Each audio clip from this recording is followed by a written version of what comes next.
केसी वेणुगोपाल जी, शक्ति सिंह जी, उदयबान जी, भूपिंदर हुड्डा जी, कुमारी सैलजा जी, रणदीप सुरजेवाला जी, दीपेंद्र हुड्डा जी, Digvijay Singh ji, DK Shiv Kumar ji, Narayan Swami ji, stage पे Congress party के सब वरिष्ठ नेता,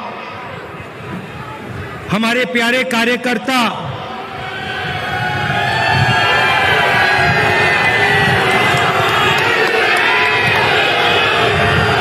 मतलब दूसरा नाम आपका, प्यारे कार्यकर्ता का दूसरा नाम बब्बर शेर और शेरनिया, प्रेस के हमारे मित्रों,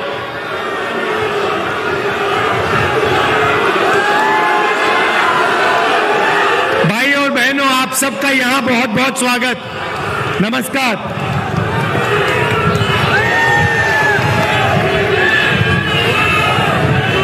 अब 112 दिन हो गए कि यात्रा कन्याकुमारी से शुरू हुई और आज यहां पानीपत में ऐतिहासिक हिस्टोरिकल जगह में आज हम यहां सुबह चले हैं। आपने इतना प्यार दिया, बहुत जबरदस्त स्वागत किया आपने, और आप हजारों लोग हमारे साथ चले, इसके लिए मैं आपको दिल से धन्यवाद करना चाहता हूं।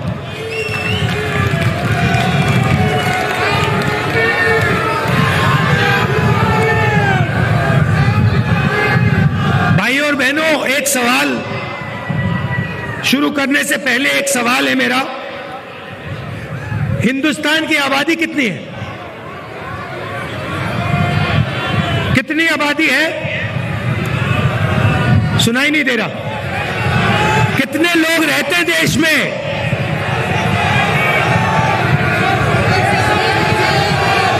कितने?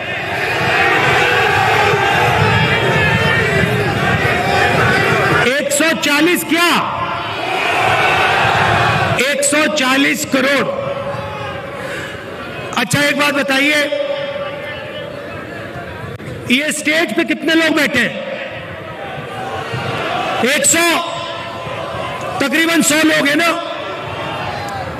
अब मैं आपको थोड़ा सा देश की जो आर्थिक स्थिति है उसके बारे में बताना चाहता हूं। देश की आबादी 140 करोड़ रुपए, 140 करोड़ लोग, ठीक है? पहला नंबर याद रखिए, 140 करोड़। अच्छी तरह सुना। अब दूसरा नंबर याद रखिए, 100। अब मजे की बात सुनिए,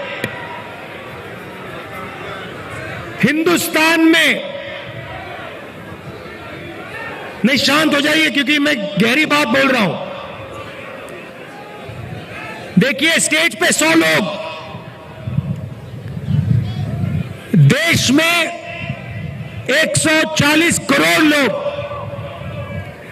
आज के हिंदुस्तान में जितना धन आधे हिंदुस्तान के हाथ में है, उतना धन हिंदुस्तान के सबसे अमीर 100 लोगों के हाथ में है।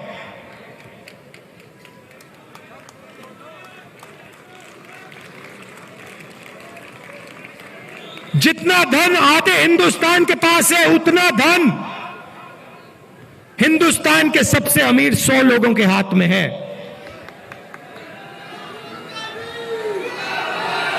क्या यह आपको सही लगता है?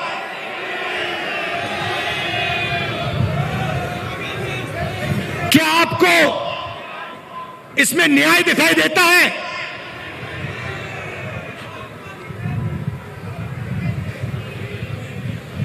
दूसरा आंकड़ा देता हूं,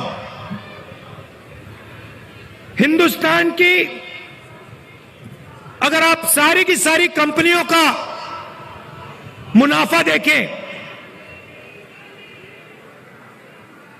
सारी की सारी कॉरपोरेट कंपनियों का मुनाफा देखें, तो 90% मुनाफा सिर्फ 20 कंपनियों के हाथ में है।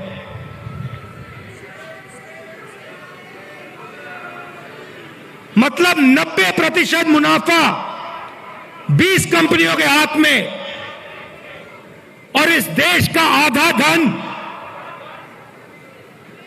100 लोगों के हाथ में। यह है नरेंद्र मोदी जी के हिंदुस्तान की सच्चाई।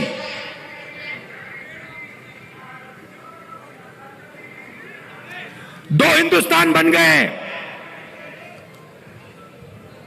एक किसान मजदूर, छोटे दुकानदार, बेरोजगार युवा, इनका, इसमें करोड़ों लोग रहते हैं।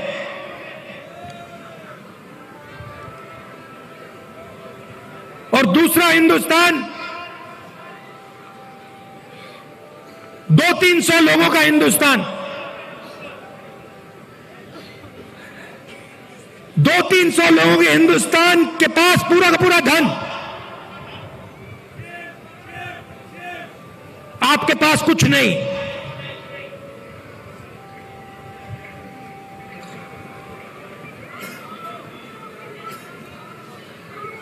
आपके पास ये पानीपत में जो हवा है, जिसमें आप सांस नहीं ले सकते, वो है आपके पास।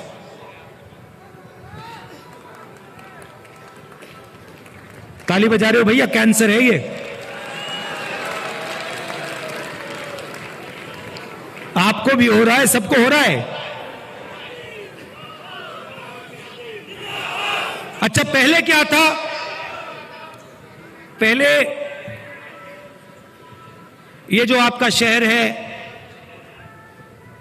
स्मॉल और मीडियम इंडस्ट्री का सेंटर था। यहां पे हजारों छोटे बिजनेस चलते थे, लाखों लोगों को रोजगार मिलता था।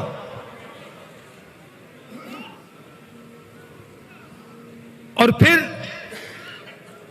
नरेंद्र मोदी जी ने नोटबंदी की, गलत जीएसटी लागू की,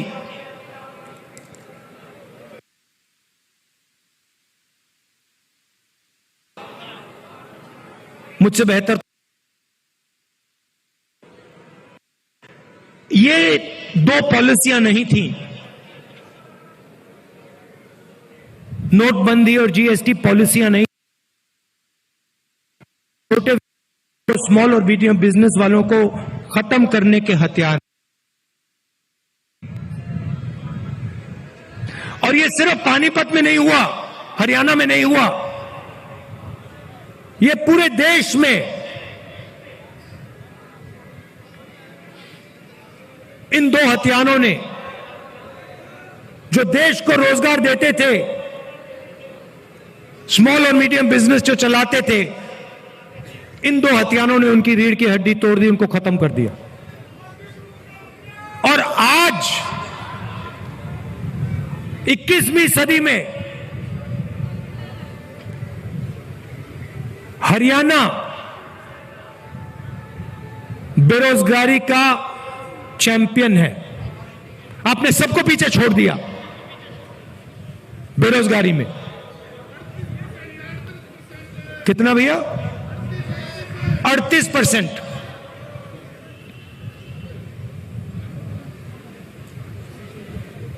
खुशी की बात नहीं,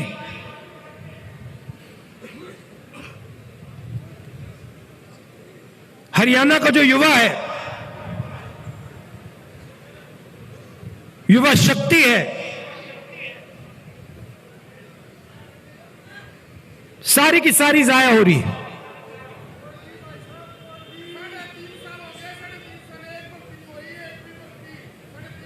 अच्छा भैया 3.5 साल हो गई, एक भर्ती नहीं हुई, मुझे पहले अग्निवीर के बारे में बताओ। ये अग्निवीर योजना मुझे पहले समझा दो, ये है क्या? भर्ती की बात करनी है तो अग्निवीर की बात करो।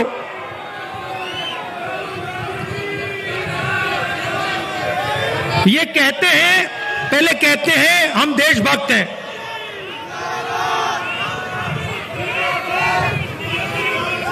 कहते हैं बीजेपी वाले लोग कहते हैं हम देशभक्त हैं। मुझे इनकी देशभक्ति समझाओ। हिंदुस्तान में लाखों युवा सुबह उठ के 4 बजे, ये यात्रा 6 बजे शुरू होती है, ये यात्रा 6 बजे शुरू होती है। इसके बारे में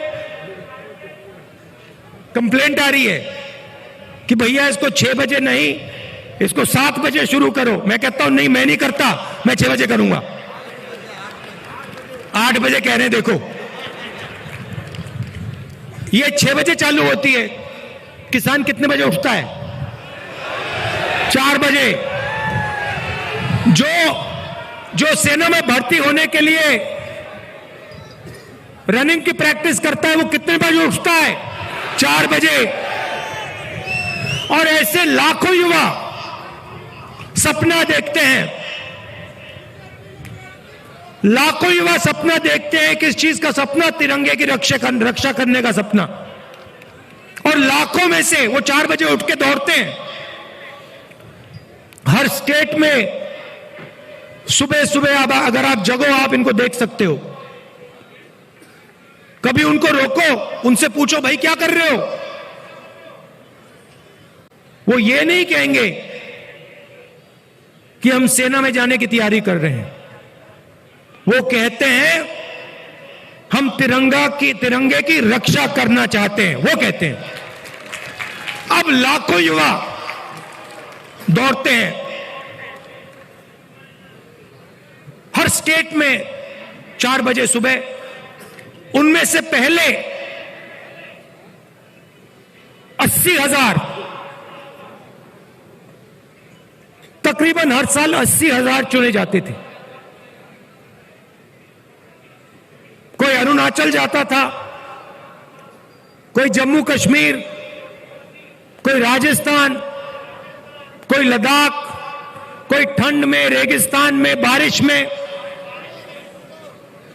अपनी पूरी की पूरी जिंदगी बच्चे, परिवार, माता पिता सब कुछ परे करके छोड़ के बॉर्डर पे जाके खड़ा हो जाता था।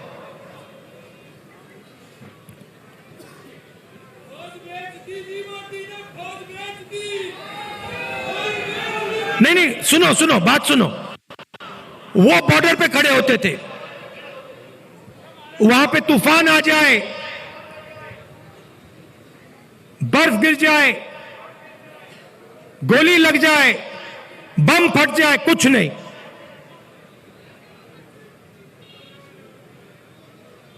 देश के लिए अपना खून देने के लिए 80,000 युवा हर साल सेना में भर्ती होते थे।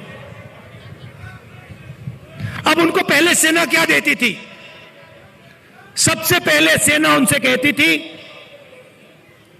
देखो एक दिन ऐसा आ सकता है जब आपको हिंदुस्तान के लिए लड़ना पड़ेगा, शायद आपको शहीद होना पड़ेगा, मगर हम आपको एक बात की गारंटी देंगे कि दुनिया में सबसे बेहतर ट्रेनिंग हिंदुस्तान की सेना को, वायुसेना को, नेवी को हम देंगे। यह पहला वायदा हुआ करता था, यह पहला वायदा हुआ करता था उन 70,000 युवाओं।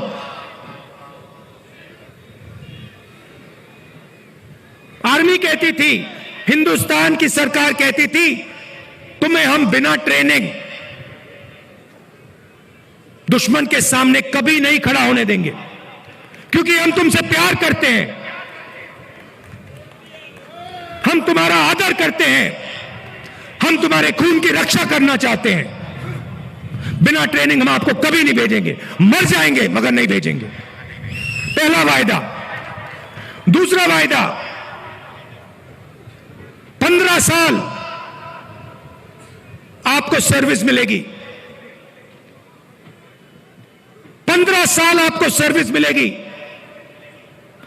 अगर आपको इतनी सी भी चोट लगी, इतनी सी चोट लगी उंगली पे, हम आपकी रक्षा करेंगे। जो भी आपको चाहिए हम आपको दे देंगे। यह था दूसरा वायदा। तीसरा वायदा, आपने इस देश के लिए अपना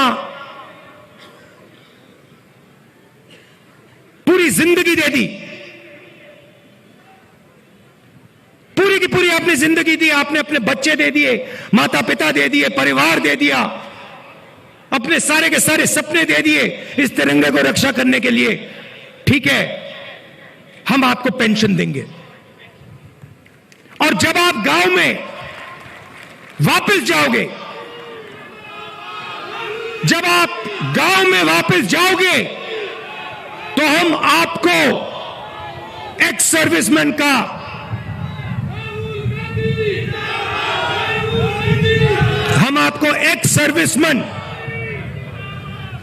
कह के हम आपको गांव भेजेंगे कि आपको वहां पे, चाहे आप शहर में रहो चाहे आप गांव में रहो, जब हिंदुस्तान की बाकी जनता आपकी ओर देखे, वो कहे कि इस व्यक्ति ने वो किया जो मैंने नहीं किया। इस व्यक्ति ने अपनी जिंदगी इस देश को दी, अपना खून इस देश को दिया, अपने सपने इस देश को दिए, और इसीलिए मैं इस व्यक्ति का आदर करूंगा, इसका रिस्पेक्ट करूंगा। ये 3 वायदे हिंदुस्तान की सरकार, हिंदुस्तान की जनता अपनी सेना, अपनी वायुसेना और अपनी नेवी के हर व्यक्ति को देती थी। अब अग्निवीर योजना ने, नहीं सुनिए, अग्निवीर योजना ने ये तीनों के तीनों वायदे तोड़ दिए हैं। अग्निवीर योजना क्या कहती है? उन्हीं 70,000, उन्हीं लाखों युवाओं से कहती भैया 80,000 तो नहीं लेंगे, 40,000 लेंगे। और वो जो 15 साल की बात थी, वो जो सर्विस की बात थी, उसे भूल जाओ। 4 साल बाद, पहले 80,000 लिए जाते थे, 4 साल बाद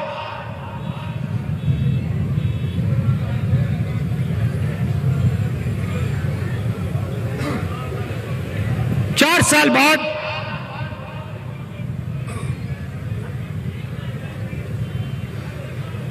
हम 75% को वापस भेज देंगे, निकाल देंगे। बस 25% हम रखेंगे।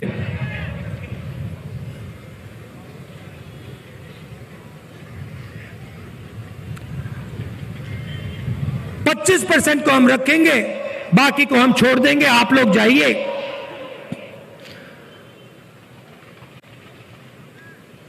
बेरोजगार हो जाइए।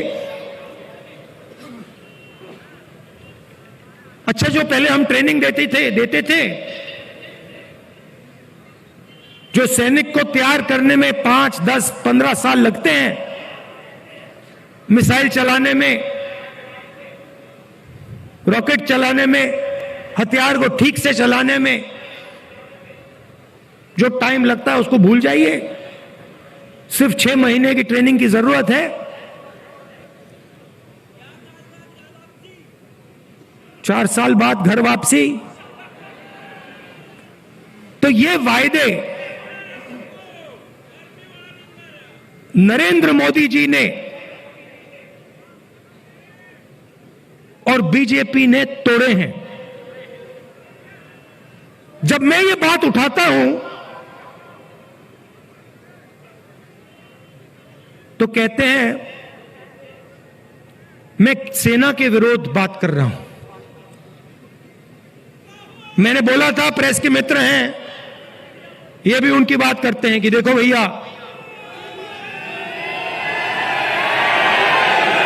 समझ गए आप, मैं सेना की बात उठा रहा हूं। मैं कह रहा हूं कि 15 साल आप सर्विस देते थे, 80,000 युवाओं को देते थे,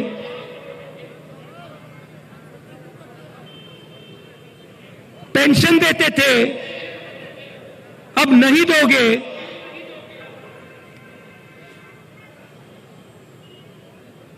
पहले ट्रेनिंग देते थे, सालों के लिए ट्रेनिंग देते थे, अब 6 महीने की ट्रेनिंग दोगे। अग्निवीर योजना वो लाए और मैं सेना के खिलाफ बात कर रहा हूं। मैं सेना की रक्षा कर रहा हूं, मैं सेना का आदर कर रहा हूं।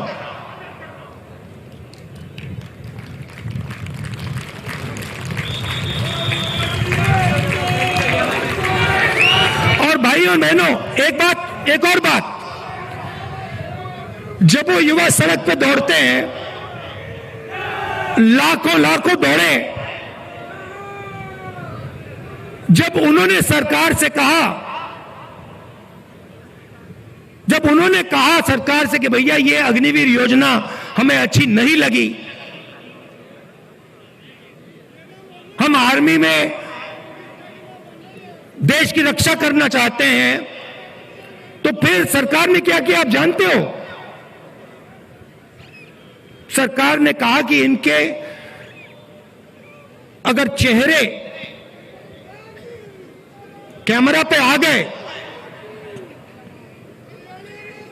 जो धरना दे रहे थे, अगर इनके चेहरे कैमरा पे आ गए तो इनको कोई सरकारी नौकरी नहीं मिलेगी। और धमकाया उनको कि बाहर मत आओ, अग्निवीर के बारे में सच्चाई मत बोलो, नहीं तो तुम्हें सरकारी रोजगार नहीं मिलेगा। मैं चला हूं, 3000 किलोमीटर चला हूं, वो सारे के सारे युवा मुझसे मिल रहे हैं, सारे के सारे कह रहे हैं कि हमारा सपना तोड़ दिया, हमारा भविष्य बर्बाद कर दिया। छुपाई नहीं जा सकती बात। हरियाणा 10%, सेना को 10% हरियाणा लोग देते हैं, आप देते हो। हरियाणा का हर युवा जानता है, अग्निवीर का मतलब हर युवा जानता है, हर सैनिक जानता है।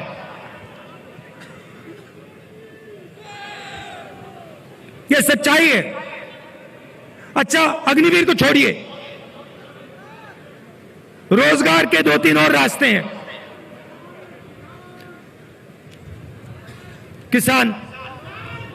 किसान के लिए अग्निवीर योजना, वो 3 काले कानून थे।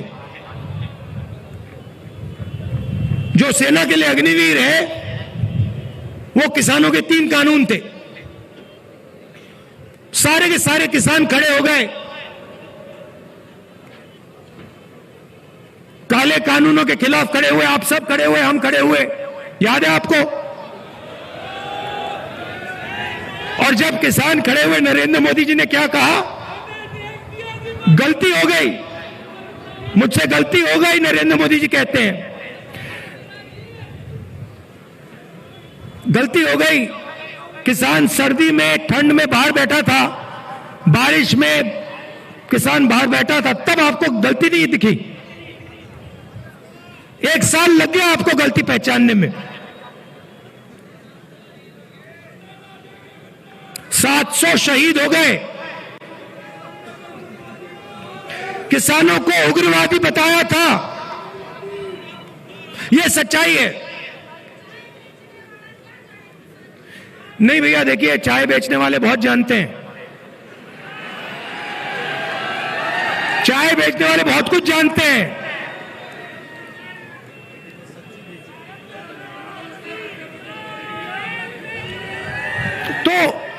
तो देखिए, फिर कहते हैं, बीजेपी वाले लोग कहते हैं, मैं आपको बताता हूं, देखिए बीजेपी वाले लोग कहते हैं कि देखिए ये जो यात्रा है इसका क्या फायदा है, ये यात्रा कन्याकुमारी से कश्मीर क्यों चला जा रहा है।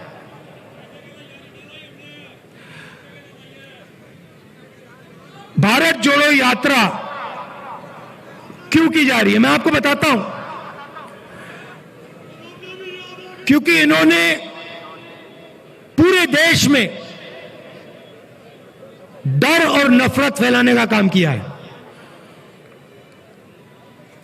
जहां भी ये जाते हैं, चाहे वो नोटबंदी हो, गलत जीएसटी हो, इनकी सब योजनाएं डर फैलाती हैं।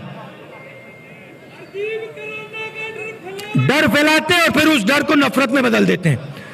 तो सबसे पहले भारत जोड़ो यात्रा ने इस नफरत के खिलाफ, डर के खिलाफ एक दूसरा रास्ता दिखाया है। इस यात्रा में कोई नफरत नहीं है, आपको नहीं दिखेगी, ढूंढ लो। यहां पे सब हिंदुस्तानी चल रहे हैं, हिंदू, मुस्लिम, सिख, ईसाई, सब, हर जात के लोग, हर धर्म के लोग, हर भाषा बोलने वाले लोग एक साथ चल रहे हैं, प्यार से चल रहे हैं, मोहब्बत से चल रहे हैं। कोई गलत बात नहीं बोल रहा है, कोई गिरता है तो कोई सवाल नहीं पूछता, भैया तुम्हारा धर्म क्या है, तुम्हारी जात क्या है, ना, एकदम उठा देते हैं, मदद करते हैं। सारे रास्ते में, हर स्टेट में जब हमारे लोगों को चोट लगती है, कोई ना कोई उनकी मदद करता है। आम जनता खाना देती है, पानी देती है, मदद करती है। ऐसा हिंदुस्तान हमें चाहिए। मैंने बोला, उन्होंने पूछा क्या कर रहे हो,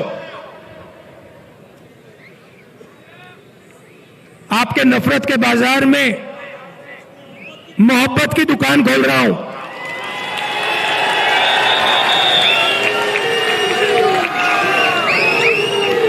नफरत के बाजार में मोहब्बत की दुकान सिर्फ मैं नहीं खोल रहा हूं, करोड़ों हिंदुस्तानी खोल रहे हैं, आप लोग खोल रहे हो। ये देखो, मैं टी शर्ट पहना हूं, ये तो शर्ट भी नहीं पहने।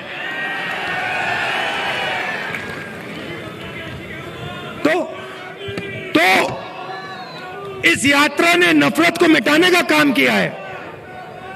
मेरे पास कुछ दिन पहले एक आदमी आए मेरे साथ, चले, कहते हैं राहुल जी मैं आपको कुछ कहना चाहता हूं। मैंने कहा क्या? कहता है मेरे भाई के साथ मेरी लड़ाई थी, सालों उससे मैंने बात नहीं की, आपकी यात्रा आई,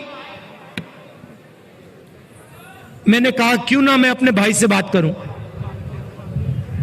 और मैंने अपने भाई को फोन लगाया और मैंने कहा भाई अब मैं तुमसे लड़ना नहीं चाहता हूं, मैं तुमसे लड़ना नहीं चाहता हूं, चाहे कुछ भी हो जाए मैं तुमसे लड़ना नहीं चाहता हूं। और उसके भाई ने उसे कहा मैं भी तुमसे नहीं लड़ना चाहता हूं, जाके वो गले मिल गए। और ये पूरी यात्रा में हो रहा है।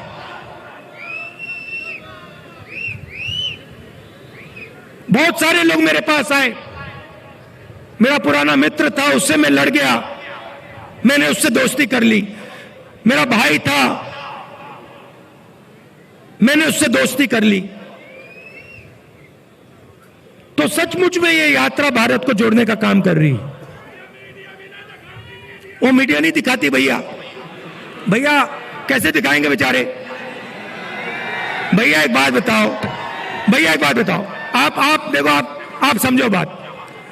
आप कभी घोड़े पे बैठे हो ना, घोड़े पे लगाम होती है ना, अगर आप लगाम को इधर करोगे तो उधर जाएगा ना वो, अगर उधर करोगे उधर जाएगा ना वो।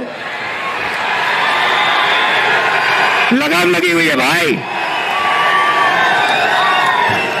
वो कभी इधर खींचे वो उधर भाग जाते हैं, कभी उधर खींचे उधर भाग जाते हैं। मगर एक बात है, घोड़े के ऊपर मोदी जी की फोटो जरूर दिखेगी, वो तो दिखेगी। तो तो भैया अब बेचारे के ऊपर लगाम लगा हुआ है, वो क्या करें, उनकी गलती नहीं है, इनको भी जीना है, खाना खाना है, बच्चों की देखभाल करनी है, करनी तो है ना, सही बात है। तो ये देखो, ये मुस्कुरा रहे हैं, देखो ये मुस्कुरा रहे हैं, कह रहे हैं हाँ भैया बात सही, भैया को कह रहे हैं, देखो बोल रहे हैं हाँ बात तो सही की।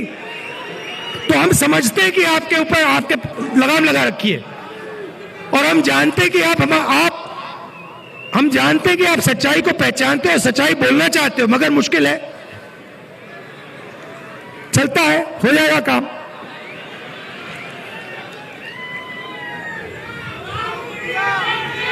तो दूसरी बात, भारत जोड़ो यात्रा का दो और लक्ष्य हैं। एक, नफरत के खिलाफ खड़ा होना,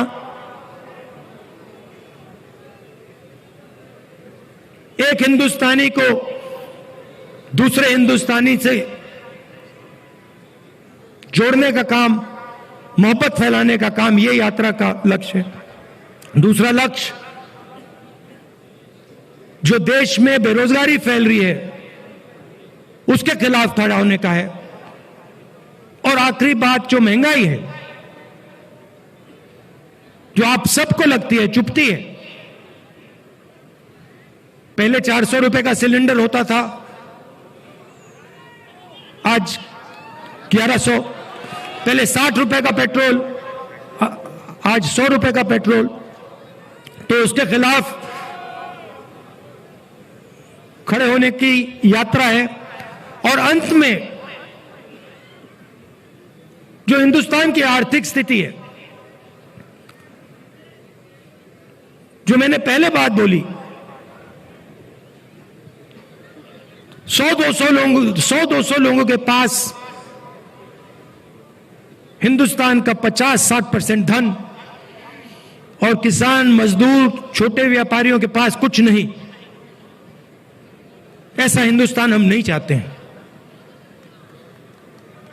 इसमें सबकी इज्जत होनी चाहिए, भाईचारा होना चाहिए, मोहब्बत होनी चाहिए। मिलकर यह देश आगे जा सकता है, किसी का भी मुकाबला कर सकता है, किसी भी देश का मुकाबला कर सकता है। तो यह हमारा लक्ष्य था, और आपने इतना समर्थन दिया, इतना प्यार दिया, इतना प्यार दिया, इसके लिए मैं आप सबको धन्यवाद कहना चाहता हूं। आखिरी बात, एक मैंने सोचा, अभी बोल रहा था तो मैंने सोचा, देखिए आप सबके पास भाई बहन रिश्तेदार हैंगे ना, मजदूर, गरीब आदमी, बिल्कुल।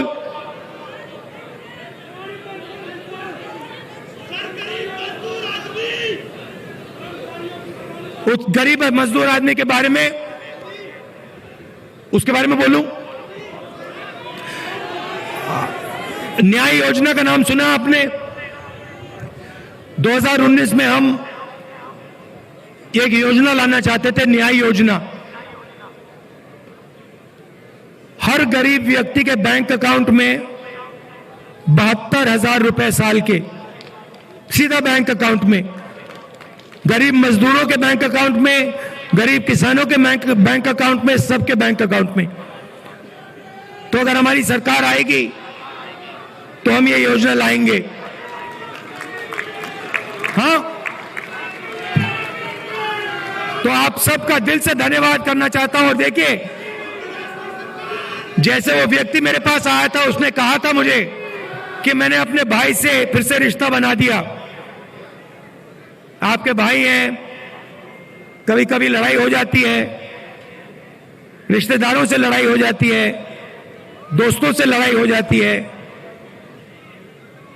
आप जाके उनको फोन कीजिए, उनसे कहिए आप भी हिंदुस्तानी हो, मैं भी हिंदुस्तानी हूं, आप मेरे भाई हो, मैं आपसे लड़ना नहीं चाहता हूं, लड़ाई बंद कीजिए। बहुत बहुत धन्यवाद, जय हिंद। धन्यवाद राहुल जी, आपके शानदार अभिवादन के लिए।